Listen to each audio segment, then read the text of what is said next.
This time, oh no, not the Mind Probe, episode number 94, just one of the sarcophagi.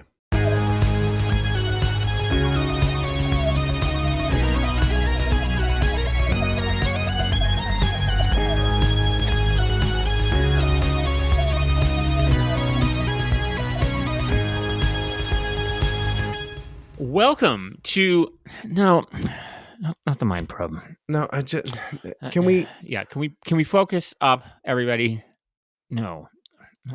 Actually, the last one was a bit of a frustrating. Maybe I'm having a frustrating day. Like I got to pick a more joyful line reading. I feel like the last one was also a frustrated line. I guess you know what? It's like I'm on a Kubrick film at this point. We've been running this line 94 times.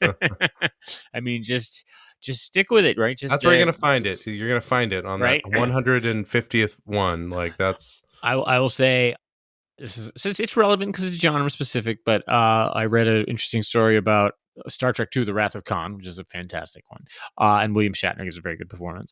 But there's a famous scene at the end, or in the middle, where Khan and Kirk are facing off in the Enterprise and Reliant, and Kirk's played some trick, and he's about to fire the phasers at Khan, and Khan's not expecting it or whatever, and Kirk has to deliver the line, "Here it comes." And he's sort of overacting it. I know it's hard to believe, but William Shatner was sort of overplaying it a little bit, like, "Here it comes, here it comes." And so the director, Nicholas Meyer, just kept making him do it over and over and over and over again until he got bored, and then he stopped trying, and that was the line they ended up using. So there you go. So I think that's what Porter's doing here. We're going to get the No, Not the Mind Probe line out. And we'll finally get it right before we hit episode, I guess 150 if we're 150. Yeah. Well, it's just once we run out of new, it's going to get confusing at some point. But anyway, You'll figure this out if you tune into this podcast where we watched and rank the first 300 Doctor Who stories. The first 300. After that, you're on your own, folks. You're on your own, right? I mean, we can only coddle you so far. We can get you a good start. And then you're on your own, which is what Porter writes in all of his kids' birthday cards. I'm going to get you a good start, and then you're on your own. My name's John Grant, and I'm a lifelong Doctor Who fan. I've been watching it for 39 years. My name is Porter Mason. John asked me to watch Doctor Who for 27 years. And 3 years ago? Yeah, 3 years ago. Like finally said yes. Yeah, here we are. And at this point, I mean, I'm a Doctor Who fan too, so I don't know. But yeah, you're in. Each episode of this podcast, we look at two stories. We go through the mid Doctor Who, and then, in order. And the original Who, Eccleston, Tennant, Smith, Capaldi, Whittaker years. Tennant again. What's that? Yeah, well, we won't get to Tennant. Yeah, just up to Whittaker. Yeah, up to Whittaker. And then what John does is he pairs that current story that we're in that timeline with a classic story. John, what do we have in store for this episode? All right. Well, we're going to kick off with a talk about the brief discussion of the most recent, or the next special. For the stories past 300. Yeah. As we're doing this, we're going to check in on them in real time. Yeah. I mean, we won't give you the full Mind Probe workup. That takes too much time. I have to watch it at least 5 times before I can even begin that.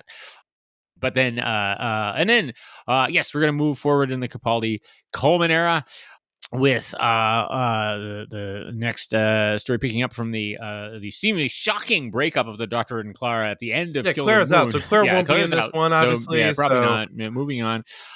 New characters. But they will be traveling on the Orient Express in space, where they encounter a mummy in the aptly titled Mummy on the Orient Express. And obviously taking my cue from the Egyptian themes of having a mummy, very classic depiction of the mummy in this one. We're going back to the Fourth Doctor era.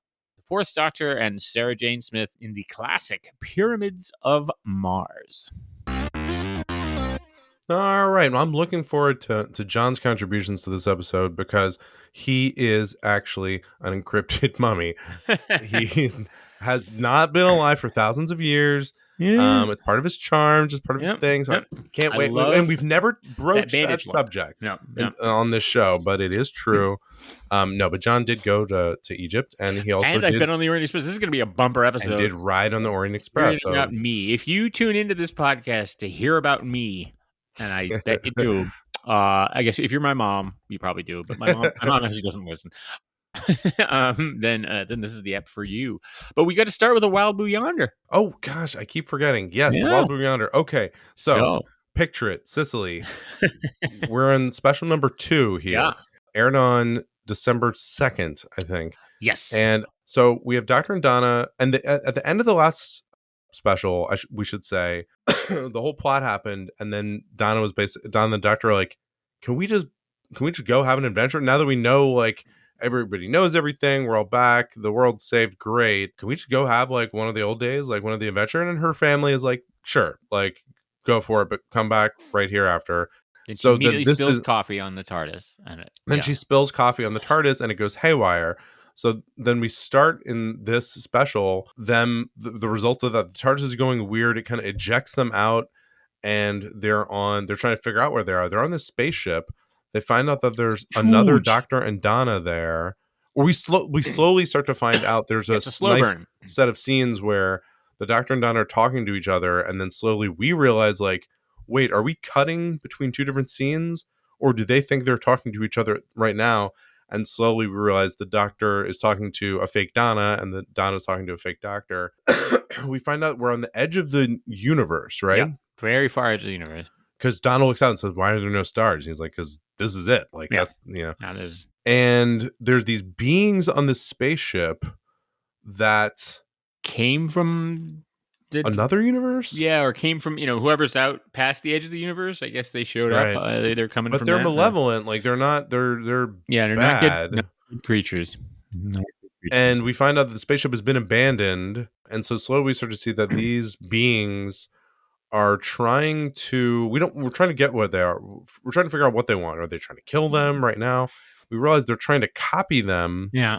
Because then they can learn how to pilot the spaceship or pilot the TARDIS, Right. and then kind of become entrenched in our universe. Yeah, like the more they see and talk to them, the more they can become like them, I guess. And we realize that they're the reading their previous mind. pilots of this ship killed themselves Right. because they realized that they were if they were successfully copied, then these beings would know how to Yeah. get back, because they seem unable to learn except from other living beings. They cannot Right. learn anything on their own. Right. And then the other being set in motion a very slow self-destruct. There's a robot that's been very slowly, and I don't remember why it was did so they slow. yeah, they were moving slow in general to prevent the beings from learning, but I don't know why they made the self-destruct sequence slow. Yeah, maybe it's something like as long as they didn't think, maybe it's something about the slowness prevented them from realizing what was going on to stop it. Like, By the way, that robot stop looked so much like the Hitchhiker's Guide movie Marvin, robot. yeah. Marvin the Paranoid Intro.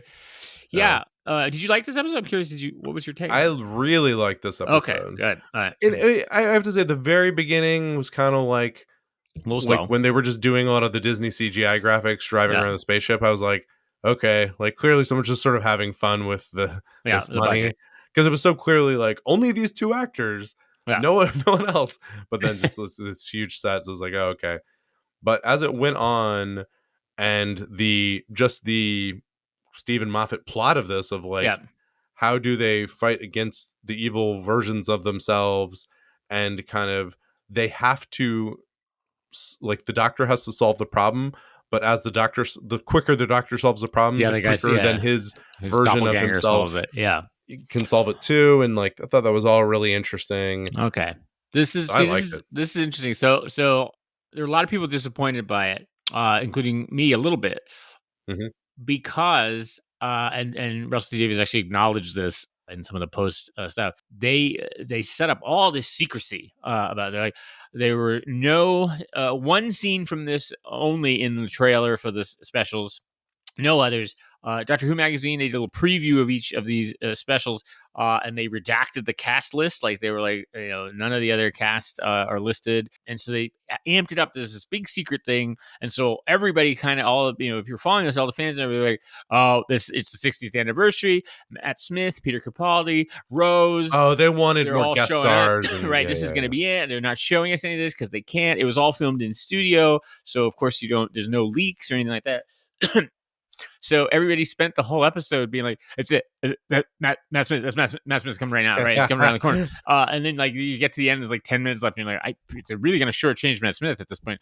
And so clearly that's the next special because well, this one was like the show in the bottle. Like, yeah, it was. And the thing is, I remember watching it with Mike, and we were just kind of like, no, this was a really good episode of Doctor Who, like a really solid Doctor Who episode. But like I was expecting an anniversary episode, and so it was a little like I could see that. Yeah, so I have to say, ahead of the next story, the Giggle, which is the final of the three, your arms were like crossed, like, well, this better be something. Like, I stopped reading the hype, and I was kind of like, I'm very. The last guy did not do much publicity. Russell T Davies really knows how to do hype and publicity, but even I, towards the end, was like, you know what, Russell, I think you need to shut up now. I think you're maybe a little too much talking, because it's always like, oh, and then something exciting is going to happen in this one that you're never expecting, and then a huge change. Like he's very good at teasing, but it's teasing, and it's kind of like annoying now. And like love, and but I thought this was, I just ignored it, and so yes, I understand the hype or the build up, and I get that.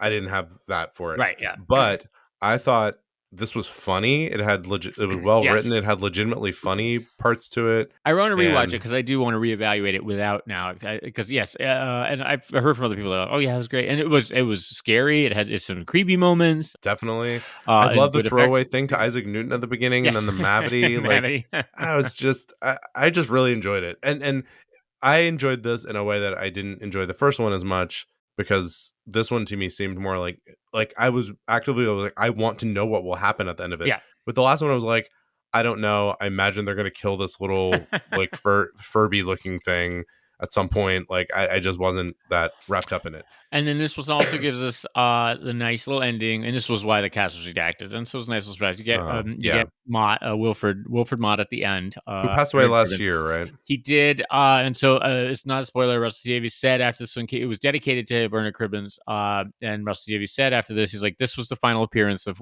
Wilfred. He filmed just a little before he passed away, and they did not have enough to include him in anything else. So they were like, we'll make this his final moment. So yes, and a lovely little scene, and you get to see him, which was nice. And then he was just in the beginning of the next episode, he's just brutally murdered. It was just, like a. All right, so next episode we will talk about in the next third special. But then let me just ask you this, because that's already out for those of you listening now. That's been out. That came out on the 9th of December. Yeah, but when have they said when the first season 1, as it's not going to be called, when will that come out? Wow, so you're going to get we get the episode of Giggle. Then on Christmas Day we get the first Ncuti Gatwa story. Oh wow, yeah, Christmas Day. So they back to the Christmas specials. But then we don't know. Then it's going to be maybe sometime in the spring, is I think what I'm hearing. Russell Davies has said there will be no huge gaps anymore. Like there'll be a new series every year, which probably Disney is like, dude.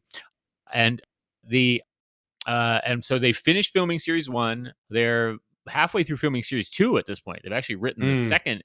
Right. So what everybody thinks is happening is Russell Davies is like, let's knock a few of these out.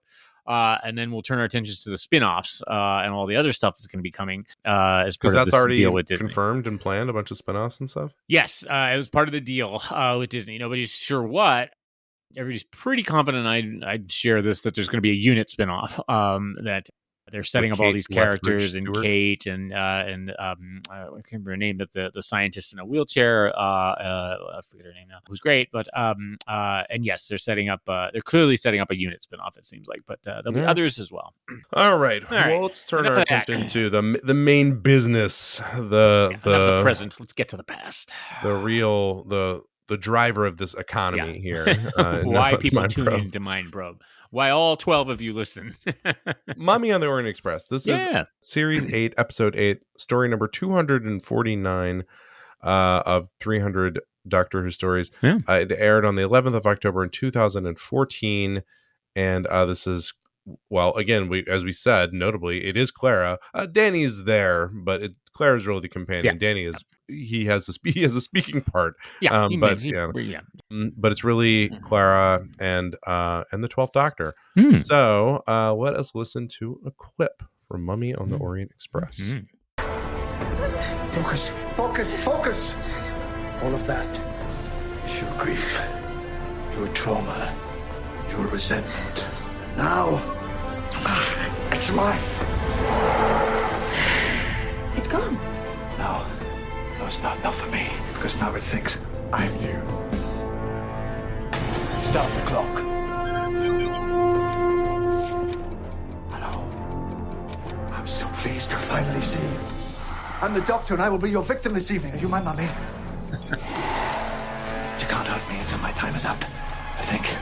So are there magic words? Is there a way to stop you in your tracks? Oh, you really didn't like your gran, did you? Something visible under the bandages. By the way, you weren't being paranoid. She really did poison your pony. Markings like the ones on the scroll. Oh, it's your father. Sorry. A tattered piece of cloth attached to length of wood that you will kill for. 30 seconds. That doesn't sound like a scroll. That sounds like a flag. And if that sounds like a flag, if this is a flag, that means that you are a soldier. Wounded in a forgotten war thousands of years ago. But they've worked on you, haven't they, son? They've filled you full of kit. State-of-the-art phase camouflage, personal teleporter. 10 seconds. And all that tape inside you, it just won't let you die. Will it? It won't let the war end. It just won't let you stop until the war is over. We surrender! Well, yeah, and it's spoilers. I mean, John picked the clip that is the climactic point of the entire episode. Moment. Yes, but it is a wonderful Peter Capaldi moment. That's why I went with it. It's great. One of his best. So, okay, so we're on the Orient also, Express. If you're getting spoiled, if you're listening to this before you watch any of these programs, you need to. We should spoil more of them for you because you really need to rethink your whole approach. Yeah, I'm just going to throw that out there. So we're on the Orient Express, but this is space. Yeah, they do a very clever Doctor Who joke about this, where it's like it's Orient Express in space, and then they just like, and he's like, but it's just like the original Orient Express. But then there are all these things that are so clearly fantastical and futuristic about it. Yeah. At any rate, it is, I imagine, well, the thought is kind of like the current day Orient Express, is that it's something that you can take on as kind of a lark, as kind of a tourist thing. Yep. And that's what everyone's on this as. And that, you know, you get dressed up like the period. And then, but what we find out is it's not quite that at all. And everyone on it, including the Doctor, seems to have been gathered to, for a reason, that they're all experts about this period of time and are talking about this legend of the foretold, which is when this mummy appears to you, but only you, for a very brief moment, a minute and 6 seconds, and then kills you. And everyone around you thinks you're just kind of going crazy, and then you appear to have a heart attack and die. And then, lo and behold, this happens. And what we start seeing is that, like, people on the train, one by one, are getting picked off, and it has a very Murder on the Orient Express feel. And then the Doctor realizes this isn't even really happening in the way that we think it is. We've been gathered.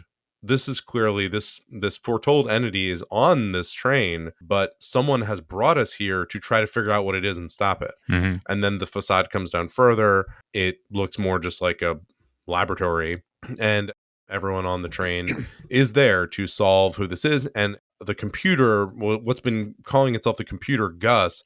Is actually the being who's brought them together. We actually don't end up learning much more about them, right? Yeah, no, we really don't know who Gus is built by or what's going on there. But yes, Gus is trying to... Is that a through line? Is that ever come back to? No.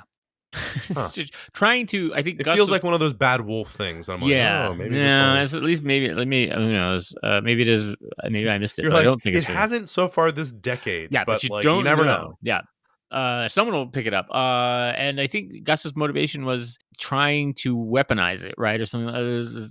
Foretold. The foretold is some mythical. People know about it, right? And they're experts on it who are on the train. And Gus is trying to maybe wants to turn it into a weapon or something like that, or capture it. Yeah, because there's a sarcophagus on the train that they were going to put it in. It's meant to capture it. Yeah. So, okay. So, by the way, Clara... Oh, we should say the Clara plotline here is that she did indeed end the last thing saying like, I'm out. Mm-hmm. And then you kind of hear her. And actually, I think a really nice scene with Danny saying like, look, I've heard he says is like, I've heard this talk before. That sounds like me when I was leaving the army, and I did it. But I wasn't ready to do it at this point yet because you're so too angry about it. You need to say all this stuff in a calm way, and that's when you'll know you're really done. Right. Yeah. You're not done with someone if you can hate them or something like that. He has a good line about that. Yeah. So, but Clara has clearly told the doctor and said like, hey, this is my last thing. Hurrah. So let's do something fun. Nice. Mm-hmm. You know? And Which so she gets a well. little peeved as things go along because she's like, this is still a caper. Yeah. You know, this is still something. And she figures out that she figures out that he knew something might be up.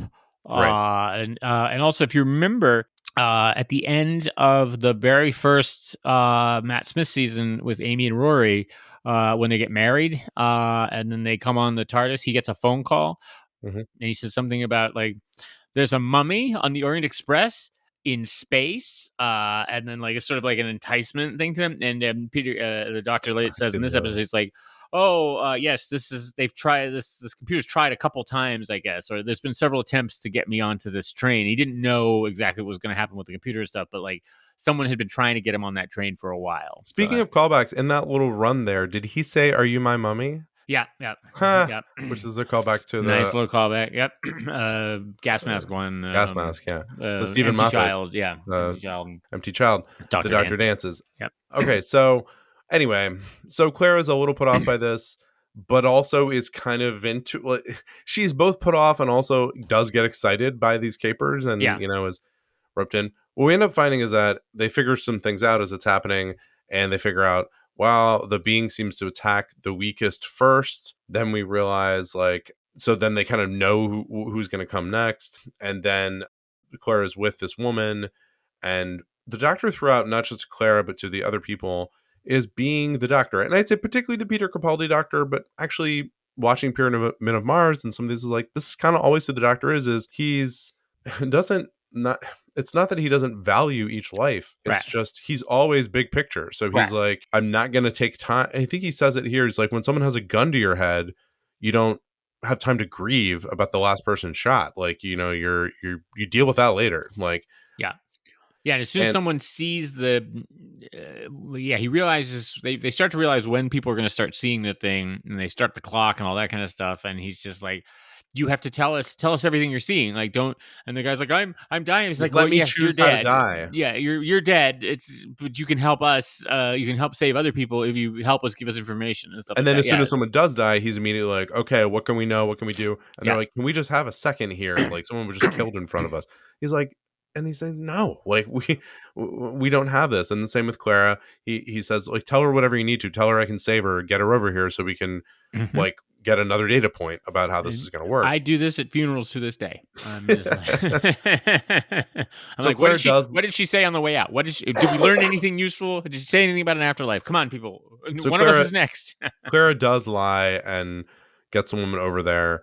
And then, pretty quickly, like, I forget what he says or does, but then she breaks on this and says, like, you're doing this again. Like, you're just you have no care about any of, like, you don't care. And but then he immediately, and that's what the beginning of this scene, he takes on her. He takes on like her emotions, essentially. Yeah, like her grief, I think, is like, so some, because that's what is attracting the thing. Yeah, that's what's like weakening her. So he takes it on and then does this whole thing, which does end up short-circuiting. We find out it's a being caught in another phase, another dimension, if you will. And once he kind of, again, tells the soldier to be at ease, the soldier's able to kind of like pass on. And war's over, and the nanotechnology, whatever's keeping it alive. And then he says afterward too, he says like, look, of course I'm going to try to save her, but I don't know if I didn't know if I couldn't save these other two people. So I can't tell her I'm going to save her. I ended up being able to save her. This is how it is. Like, it's just, this is always how it is. And I thought there was just like, and I think this is always the doctor. Some of them maybe have more compassion than others. Yeah. But this is always the doctor of like, he's always trying to do good, but the details along the way of like, he will be very mathematical about some of those things along the way. And Capaldi is a particularly good mouthpiece for this, I think. Yeah.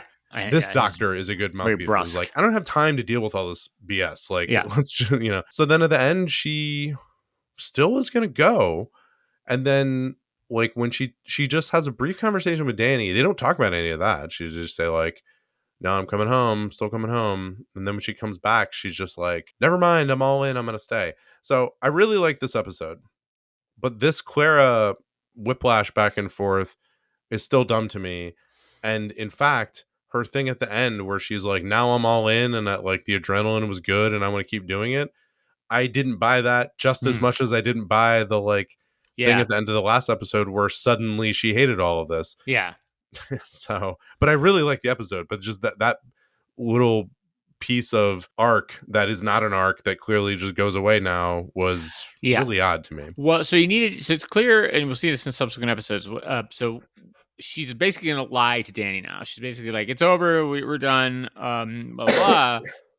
And then she went back to the doctor and was like, Danny's good with it. I'm all in. Like, let's go. Right. And so that obviously is going to set up the conflict for the latter half of the season, which is interesting. Yeah, she's kind of, again, because I think you and I are in the same boat. If we didn't buy the first thing, then the reversal doesn't really work. We didn't buy her anger in the last one. So, but I do think there's the underlying thing of she's an adrenaline junkie, right? She's kind of, she loves doing this stuff and she gets into it. And so I think that's what she's doing. I love this episode too. I think this is probably the first classic Capaldi episode. It's really strong. Their dynamic is really good. This is written by Jamie Mathieson. It's one of the he's done written scripts for other shows, but he hasn't done a ton of stuff. So he just kind of comes out of the gate really strong. This is the first one. He writes actually the next story in the Capaldi run here too, but comes out of the gate really strong. It's an excellent story. The voice of the computer is John Sessions, who is famous from Whose Line Is It Anyway? Is sort of an improviser and voice artist. And he was, Porter and I met because of Whose Line Is It Anyway? If it weren't for that show and those the old British reruns on Comedy Central, we never would have met in college. So thank you, John Sessions. Dead now. I didn't have anything to do with it. Also, props to Perkins, the pseudo companion of the engineer, the train engineer character, who becomes sort of the doctor's sidekick when Clara is with the other person. That is played by a comedian whose name is Frank Skinner. I think he's a fairly well-known comedian in the UK. And I was, because I didn't know that this complete turn was going to happen, I was like, he was taking over as the this guy might be a companion. Like, and the thing I was thinking about was actually that how with Donna only being like a slight exception, it's like, gosh, we've only had these companions that are like young, pretty women, and so I was like, oh, this would be nice to have this just like, especially with Capaldi, like, I can see the BBC being like, no, you can't have, it has to be someone young for the audience to identify. I was like, all right, but and it probably kills. So he does offer him. The doctor kind of offers him at the end, like, oh, you can come along if you want. No. And it had to have killed Frank Skinner to say no, because he is a huge Doctor Who fan. Oh wow! And they even had, they said some interview, like they were like, he got the call to be in the show, or the offer to be in the show, and he was like, oh, I was actually in the middle of watching The Colony in Space episode 3 when you called. Like oh my gosh. Yes, huge fan, and does a great job. And I think is excellent. Also, apparently at the beginning, when they first get on the train, there's the singer in there singing songs. Yeah, she was good. She's named Foxes, and that is apparently a famous singer. It was sort of announced, oh, she's going to be in the show, but then she only has that one bit where she's singing this song. But apparently she's a big deal, but she's fine. And yes, this is set on the Orient Express, which I have been on, not the one in space, but I've been on the actual Orient Express many years ago. And this is so it's not the most faithful recreation. I'm gonna be honest. It's not strictly accurate. The one, many of the depictions, including in the recent Mission Impossible movies, there's a very accurate depiction of the Orient Express. And in an effort to get us free tickets on the Orient Express, I will just point that is the Venice Simplon Orient Express. This is an excellent trip that I highly recommend to people. We went from Venice to Paris over a couple of nights, and it was, you have to be, it was very cool. You have to be in black tie for dinner. You have to wear tuxes, including women. No, just kidding. But black tie attire for dinner, and you go sit in the club car, and you have they have a bar there, and you listen to. They had a singer actually in the club car too, and it was very, very cool. So highly recommend, folks, the Venice Simplon Orient Express. That is the Mind Probe. We're gonna just do the advertisement for that. And if you need to send Porter and I on a free trip, we could record an episode live from the Orient Express or live to tape.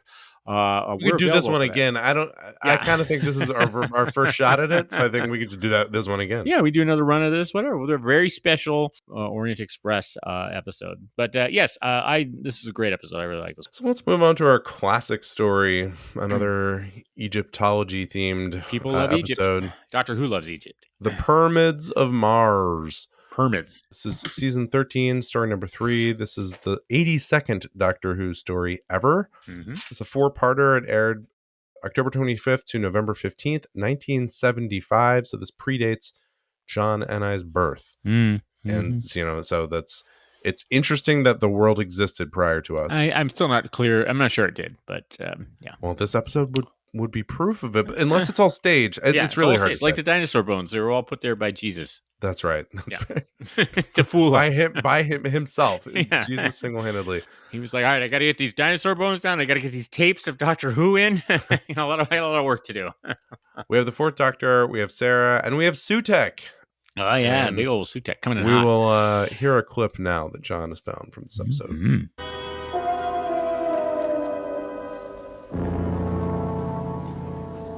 No, you will not die yet. Identify yourself. Just destroy me, Sutek. Nothing else now is left within your power. Identify yourself. It is within my power to choose the manner of your death.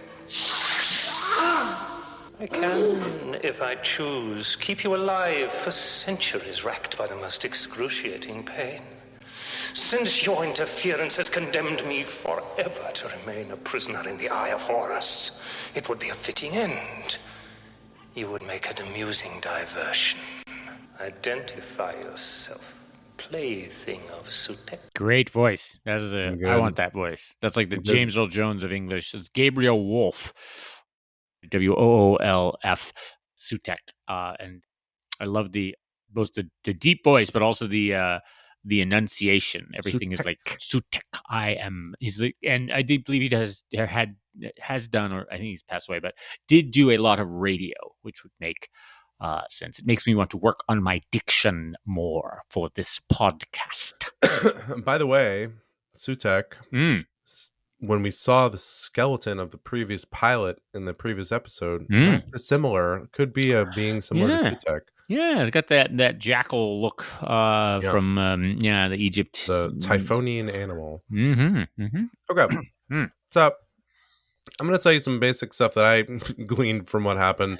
And I'm sure there's a lot more to it. You said it's one of your favorite episodes. But, in basic, it's kind of You're going to do this in basic? Okay, go to line 1.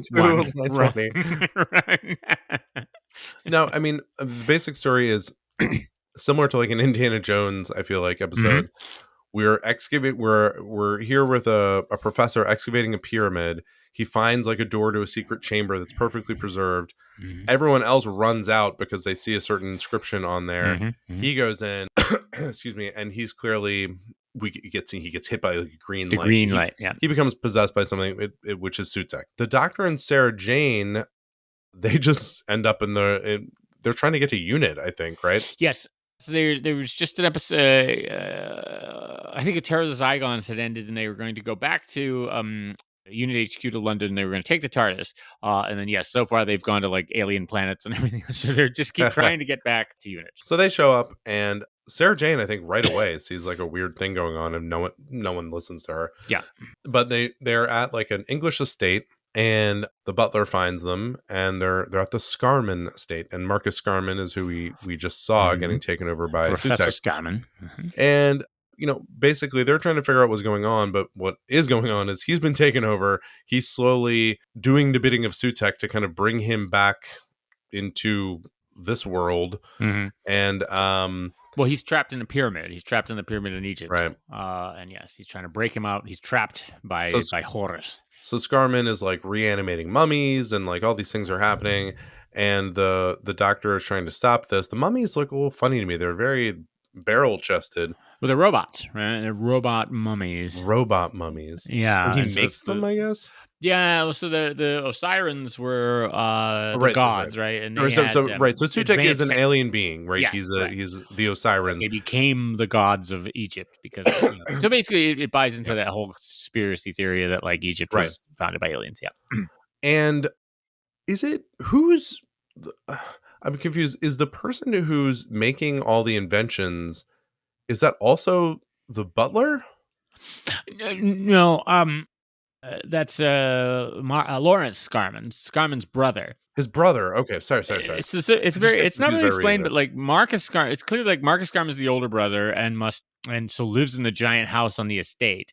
And then Lawrence is his younger brother and lives in like the lodge somewhere on the estate, like a little tiny house, which is like, and he's like a scientist and inventor. And he's essentially invented like television and like all these things. He invented the radio telescope. And he got this interesting signal coming from Mars. And we have they do a nice bit of interaction with the doctor and Sarah, kind of telling him that they're from the future and him not understanding. And he becomes kind of the companion in second in command for the rest of the episode. The vice companion. Yeah. I wouldn't be surprised if he joined up with them. So, and he also refuses to believe that, like, in a very similar tone as Capaldi in Mummy on the Orient Express, Tom Baker is telling me at a certain point, like, hey, your brother's dead, so we just need to work to like save everybody else. And again, it felt very similar because there's very little compassion to it, because the doctor's like, I don't have time for that right now. Like, he definitely sees the bigger picture. Because he's hesitant to, essentially they want to kill him at one point or just do various things to blow up. They're making essentially this re-entry point from the pyramid and they want to blow it up. So so they need to build a rocket to fire at Mars, because it's basically like a beam from Mars is holding Sutekh in place in his tomb in Egypt. So they blow up the pyramid of Mars, then they will release free his prison. Sutekh. Yeah. But they decide to blow up the rocket instead. So they blow up the rocket. We get some sharpshooting Sarah Jane, who gets she's awesome in this episode. She is very resourceful. And they're like, he's like, hey, can you make sure you hit that with a rifle? She's like, yeah, I got it. Not a problem. He dresses up as one of the robots, which is fun. So the mummy robots to me look a little silly. In fact, that's my only thing about this episode. I really liked it, but I wanted the kind of like, and Sutekh is great. Yeah, but the mummy monsters themselves, that they weren't. They're a bit lumbering. Best. Yes, although they do have I do like they strangle people, but then they have one sort of horrific scene where they crush the guy between them. They put the poacher and they kind of crush him. Oh yeah, between them. That was kind of with their barrel chests. Yeah. Very homoerotic, really. Exactly. So then the doctor goes through the portal to Sutekh. I assume, you always give the doctor the benefit of the doubt. So it's like, I guess this was his plan all along. But he goes in. What happens is Sarah Jane does shoot the thing, which is supposed to blow up the spaceship. And they said, well, Sutekh is using his mind to keep the explosion contained, but if I can distract him briefly, it'll work. So he goes in through the portal and distracts Sutekh. It does blow up the where they're building the rocket. But then Sutekh is like, oh, hey, well, I'm going to control you now. Yep. Puts the doctor under his control, sends it back down. There's a whole plot line here until then that they say, like, well, just kill the doctor. We're done with him now. And then the doctor comes back alive and he says it's because he did what? Like, how did he? Oh, no, they take, so it's like, all right, you're going to blow up the pyramid of Mars. And then they say, oh, we can't do that anymore because the rocket's blown up. But don't worry, the doctor can take us to Mars in the TARDIS. And then the TARDIS, which he does. And they send him up. Yes. And then like, oh, great, we got to Mars. We can kill the doctor. And they strangle him. But he has a respiratory bypass system where he doesn't have to breathe. So he faked his death, basically. But then when he wakes up, he's no longer under the control of Sutekh because Sutekh basically stopped thinking about him. He's like, yeah, you're done. You're dead. So, you're I mean, so my benefit of the doubt is, yes, the doctor planned all of this all along. Like, no, I think so. His thought was, I'll go distract Sutekh. I'll distract Sutekh. If the rocket blows up, then then he's stuck. He doesn't have any other options. And then didn't really count on the fact that Sutek would take him over, figure out. I think he says his line where he's like, "Oh, if you can do that with mental power, Sutek, then nothing is beyond you," or something like that. Like, I think he's surprised that Sutek is able to figure out where the TARDIS is and actually bring it. I think, figure out, see the TARDIS, extract the TARDIS from his mind. Yeah. So anyway, because that breaks the link with Sutek, but he's still there. They're able to go stop them and. Through a series of puzzles, clearly killing time in episode 4, where they're like, there's a riddle here. Look at the riddle of the Osirans, where she's trapped in the glass tube. Yes. And then so they basically throw Sutek into pointing him in a time tunnel, which they've never used before. And so now it's like, okay, we can't kill him, but he'll die before he ever gets to the end of the time tunnel. Yeah. Yeah, this is a classic. This is definitely considered. This is a well-loved story, well-remembered story. This is maybe you're not surprised to hear. This is Robert Holmes again, who's sort of the great Doctor Who writer. It's credited to Stephen Harris, and I believe it was a writer named Louis Greifer, who wrote it, or wrote a draft of it. And then Holmes was like, no, none of this is usable except maybe the pyramid part or something. So I'll rewrite it, and then we'll use the suit, because the script editor couldn't technically write for his own show back in the day. So anyway, that's why it's credited to Stephen Harris. It's not a real person. It's a pen name. You get a very dark, as you mentioned, very dark Fourth Doctor. Very callous. This is early Tom Baker, and so he wasn't quite as people killed here in this episode too. There's a high body count. A lot of people brutally killed. You've got Lawrence strangled by his own brother. You have Poacher crushed between the two mummies. You have the Egyptian sort of burned alive by you have Ibrahim Namin, right? He's the Egyptian in the house, burned alive by Sutek. There's a lot of the butler is strangled. So it's a very brutal. And I actually remember this was when I was a kid, this was a scary episode. I remember this actually being one of the ones that's scary. Sarah's fantastic in this. I love her. This is a great line where Lawrence Scarman is like talking. Oh no, sorry, not Lawrence. It's the Dr. Warlock, who's also brutally strangled. A lot of stranglings. It's like explaining to the possessed Marcus Scarman or something like, "Oh yes, the Doctor and Lawrence and some very plucky young girl." And I was like, yeah. She's a very plucky young girl. So she's fantastic. You have Gabrielle Wolf playing Sutek, who is fantastic with that voice. A bit of trivia: the mansion, the exteriors, the mansion that they filmed at was owned by Mick Jagger at the time. Oh. And they had a lengthy just interlude of just the Rolling Stones playing Satisfaction just right in the middle of it. And then they're like, this just isn't working. So they cut that out. There's also the very famous scene of, which is, it's clearly, again, needed a filler. But they get back to the TARDIS. They sneak into the TARDIS when the Doctor's they're in the mansion or whatever, and they sneak in with Lawrence, which is unusual. First of all, to bring the outside character into the TARDIS. And then Sarah's like, "Well, why don't we just leave?" She's like, "We're all back at the TARDIS for safe. Let's just leave." Like you said, they used to do in the first Doctor.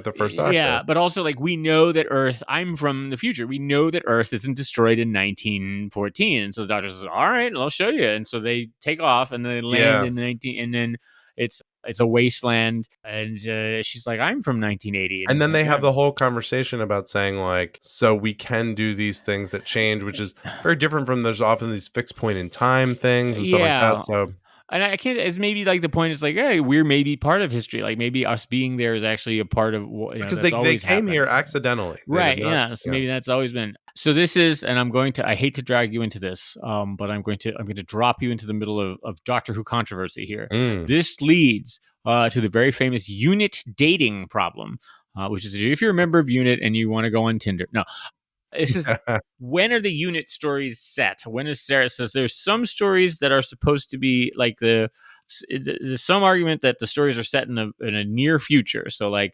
The stories set during the Pertwee era were set in like the late 80s, early 80s, late 80s, 90s, etc. But then other stories make it seem like Unit is set in the present day of those times, so in the mid 70s or whatever.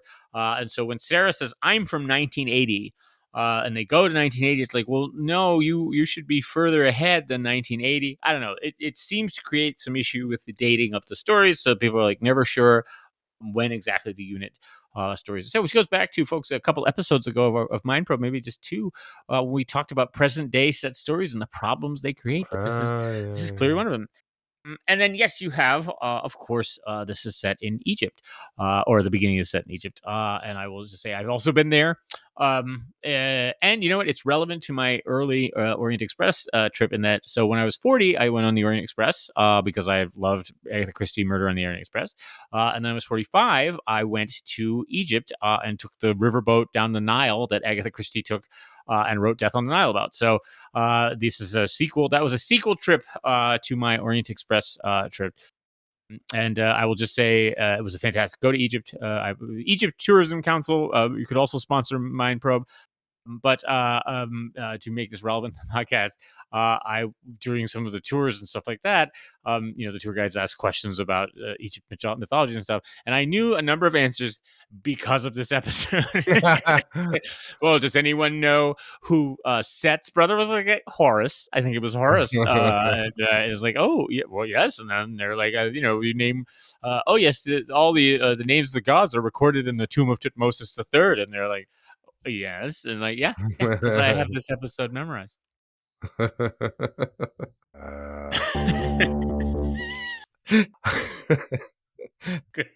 Good stall there. Are you ready for this though? You ready for this song? Yes. All the docks to the TARDIS hop and way. Way. Theme like an Egyptian. The Bengals would be so proud. I lost the button there. I couldn't find a button. I needed the button to do the thing. Yeah, do the thing. Good call. I mean, that was an early MTV music video. The Bengals, right? Walk like an Bengals, yes. Yeah. Susanna Hoff, an early crush of mine. Oh. Okay, so we're adherents of the repeating themes here on Not the Mind Probe. We like to look at ideas that are threaded throughout space and time, and certainly Doctor Who itself. John, what did you want to discuss today?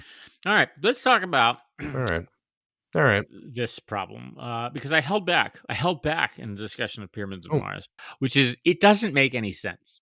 So let's actually talk about, do stories need to make sense to be enjoyable? So here's the many plot holes of Pyramids of Mars. Okay. Sutekh is imprisoned in a tomb by Horus in Egypt from Mars. Well, so far, so good. In his tomb, he has robot mummies, all of the parts you need to build a rocket ship, a missile to fire at Mars and blow it up. So, like, why was he imprisoned by Horus with all of the things he needed to escape from his prison? Is one thing.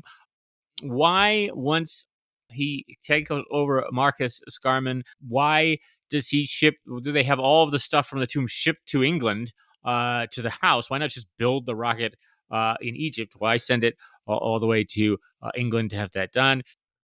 Why does once he's freed, right? So the Pyramid of Mars the Eye of Horus is destroyed, and he's free at last. Sutekh he's the most powerful being in the universe, to destroy the universe and all that kind of stuff. Why does he get in the time tunnel to go to England? Why not just destroy everything from Egypt? But no, he's like, I gotta go to England there first. So all of those, so massive plot holes through the whole thing. But as we'll see, one of my favorite stories and a fantastic story. So yeah, it's an interesting question of what do we think of plot holes? I think, look, I'm not going to be giving anything away when I say there are from time to time plot holes in Doctor Who, aside from Pyramids of Mars. But does the story need to make sense to be enjoyable? Or when are we willing to overlook plot holes and why? Right? Like, what other aspects are? Yeah. It's usually because there's other things that are fun about the episode, and so you're like, oh yeah, I guess let's not think about that part too hard. Characters are interesting, not least of which is almost every single Doctor Who episode has the huge plot hole of, well, can't they just go back in time and right? Just. But that's because of the Blinovich limitation effect. Remember? No, of course. Except when they can go back in time, and except when they can absolutely 100% do that all the time. Yeah. So yeah, I think it's like, when we're enjoying ourselves, When the individual scenes are fun, then we can look past it. And when we can't, they appear more gaping. I remember another time Baker won an early one we watched was Colony in Space. That also seemed to have like no. I'm thinking of the bugs on the ship. Is that not Colony in Space? Bugs on the ship. I'll find it. Yeah. But Tom Baker. It like I remember it being a really fun episode. Ark in Space. I'm sorry. Ark in Space. I don't know why that one comes to mind. I just think that feels like one that if you went back and dissected through what is happening here, you'd be like, wait, what? Like, well, that doesn't really need to happen. But it's like, yeah, but it's kind of fun that there are these bugs and like, let's just not worry about it. Like it's what are some modern Who big plot hole examples that are like discussed with the Who? It's a good question. I mean, I think one of the big ones is Stephen Moffat opens the door on time travel, right? And there's a lot of like sort of time loops and paradoxes, like the bootstrap paradox kind of thing that happened, where it's like they went back in time, and I think the Big Bang thing or something has like them going back, the Doctor going back in time, and remember they imprison Amy in the Pandorica, or they're about to imprison the Doctor in the Pandorica, and then it's a big cliffhanger, and then it goes to the next episode, and it's like they open the Pandorica, it's Amy's in it, and then it turned out like she had somehow, the Doctor had gone into the future, and then anyway, it's like the time travel stuff opens up those plot holes, or you do like anytime you do that, there's going to be like, well, or doesn't that introduce a paradox, or can you do that? I think this is just an interesting thing about, like, so I was trying to think about other big movies, like we talked about this not long ago. Casablanca makes no sense, right? Why would Rick has the letters of transit. Why would letters of transit signed by Charles de Gaulle get Why you would that out matter of at all? Nazi occupied Europe? Another famous one I think is really entertaining is Raiders of the Lost Ark. Not that it's necessarily a plot hole, but Indiana Jones is completely irrelevant to the plot. If Indy wasn't there, the Nazis would have gotten the Ark, opened it, and all died. Right? He just creates, like, you remember they open the Ark and all the Nazis' faces melt off. It's like, okay, then if Indiana Jones hadn't been there, the Nazis would have just found the Ark, because they had the headpiece to the Staff of Ra, and they would have figured it out, and got it, and all died. But so he contributes absolutely nothing to the plot whatsoever. So that's maybe a plot hole, but less. But again, it's like, it's so entertaining, all the stuff that's going on around it. Right, yeah. That doesn't matter. And I mean, similarly here, I think with Pyramids of Mars is it's just like, that's again, everything that's going on around it, the sets, the actors, the sort of trappings of this, it is playing with all these mummy movie ideas and stuff like that. And that's entertaining. And Mummy on the Orient Express, more tightly plotted, although you also have like, who's Gus? Where does Gus come from? Why does Gus want to do this? Right. Who's controlling him? It's like, don't worry about it. Like, yeah. Yeah. I mean, I do think I think it's a good point in the sense that sometimes when there's episodes or movies that we don't like, people really go to task on the plot, and they're like, oh, this doesn't make sense. How this happened? It's so ludicrous and whatever. But you're right. The truth of it is, like, that's all true. But if we just enjoyed it more, we wouldn't care. Like, and there's sometimes this ineffable thing where it's like, yeah, well, I guess they didn't make it. The plot holes became too noticeable. I do think there's something to, if you're noticing the plot hole while you're watching the thing the first time, that's bad. Yes. If it's something that you like occurs to you later, but you were so kind of caught up in everything and just enjoying yourself that you didn't really notice, and then later someone's like it has rarely happened for me that I've watched something and enjoyed it, and then someone points out like, yeah, but did you notice that, the Nazis didn't really blah, blah. It never makes you go like, how dare they? I now don't like that movie. It's like, no, you just sort of like, oh yeah, that's funny. I didn't even think about that. Like, it wasn't, Yeah, and Pyramids of Mars is a great example, because I'd seen that for. I mean, it's one of the ones that would have been repeated a lot when I was growing up and watching it, and so and it was also one of the early VHS tapes, so it was one of the early ones that I had on tape to watch over and over again. So and it took many years to realize, wait a second, actually, wait, okay, that doesn't, and like, it just doesn't. It did not register.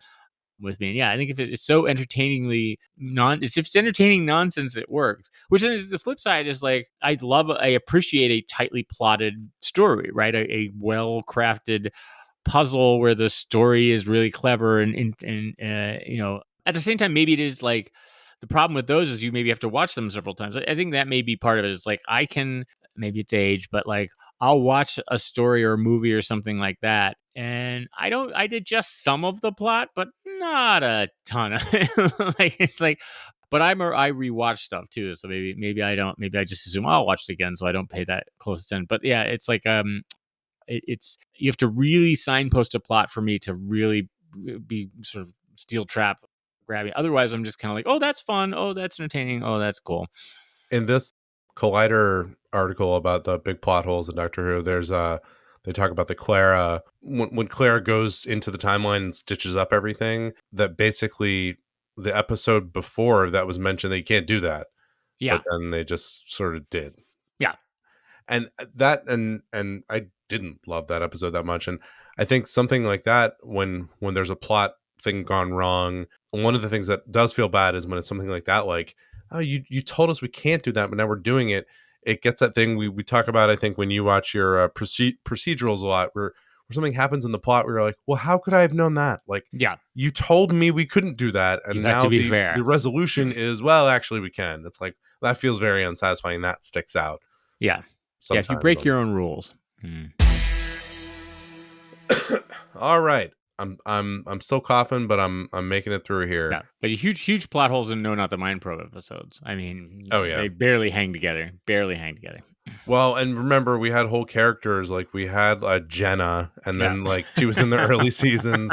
If you listen to them now, you won't even. She's all been cut out, but she was like, there was a third prober, and she was the dodo of our yes, exactly.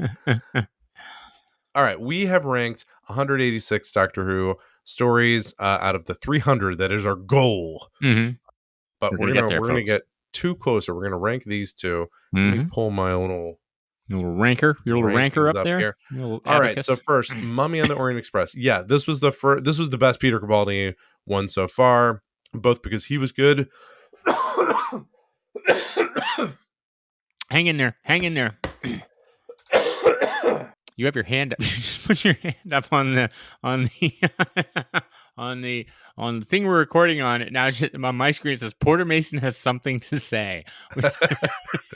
I meant to hit the mute button. He's hanging in there, folks. He's hanging in there. All right. I ranked Mummy on the Orient Express 25 out of 186. I liked it. The best Peter Capaldi episode so far. Mm-hmm. And Pyramid of Mars, I did really like. I ranked it right around Hand of Fear. It was another Sarah Jane story that I really liked, which isn't in like my top 10 or 20, but I did really enjoy it. So it's number 44. I ranked Pyramids of Mars. Very nice. Yeah, we're close to agreement here. Mummy on the Orient Express is one of probably so far the strongest new series ones, or mid series, whatever we're calling it. Definitely one of the strongest Peter Capaldi so far, although we have more coming that I think are going to be good. This is probably not going to be the highest Peter Capaldi. But I've got number 20, right above the Three Doctors, below Robot. Yeah, I just kind of worked my way down from the top 10 because I was like, hey, this is a really top story. It's just really strong story, great Capaldi performance. It is a tightly scripted story, but also really entertainingly done. And I think also, again, we're seeing Capaldi just become more and more the Doctor. Like every episode now, we're seeing more speeches, more moments from him. We didn't talk about there's a great moment in this one where he talks to the expert on the Foretold on the train, and he has the he sits down to talk to him, and he pulls out a cigarette case, and he opens the cigarette case and has jelly babies in it. And he like hands the guy a jelly baby like it's a cigarette. So yes, number 20 for Mummy on the Orient Express. And then Pyramids of Mars. Yeah, Pyramids of Mars is one of my top all time. It is a great story again that I grew up with and watched over and over again. Classic Tom Baker and Sarah Jane. Scary story. Definitely one of the more horror stories of the time. I have a soft spot for anything that tries to play with existing mythologies and sort of add a sci-fi spin or some kind of, or it's like, oh, if you piece together this dogma, this mythology or whatever, So I like, in spite of being a pretty militant atheist, I love like those, like the Da Vinci Code-esque sort of, religious conspiracy, like, again, taking sort of a old mythology and turning it into something. So I've got Pyramids of Mars at number 13, just out of my top 10, right above the Five Doctors and below Voyage of the Damned, which is the Titanic one, and Remembrance of the Daleks. Just a really solid story, and definitely one I'll rewatch every few years. It's definitely one of the ones that I've got pretty much memorized. Well, when I put in the old supercomputer here, they are now both in our top 20. All right. So Mummy on the Orient Express is, interestingly, tied with Voyage of the Damned, which they feel very similar. Yeah. Those two. And they are both episodes which we both ranked relatively highly. So they're actually higher, or Mummy on the Orient Express at least, is ranked 15, higher than either of us ranked it, but we both ranked it highly, so it ends up higher. As I said, tied with Voyage of the Damned. And then Pyramids of Mars is tied for 20 with Vincent spot. and the Doctor and the Christmas Invasion. So I think that's a good spot. Let's look at Doctor Who magazine here. Doctor Who magazine has both of these highly ranked. So Mummy on the Orient Express is number 3 out of 35, the Capaldi ones. So in the top 3, definitely considered one of the first classics. And put this writer Jamie Mathewson on the map for Who fans. And similarly, Pyramids of Mars, number 3 of 41 of the Tom Baker years.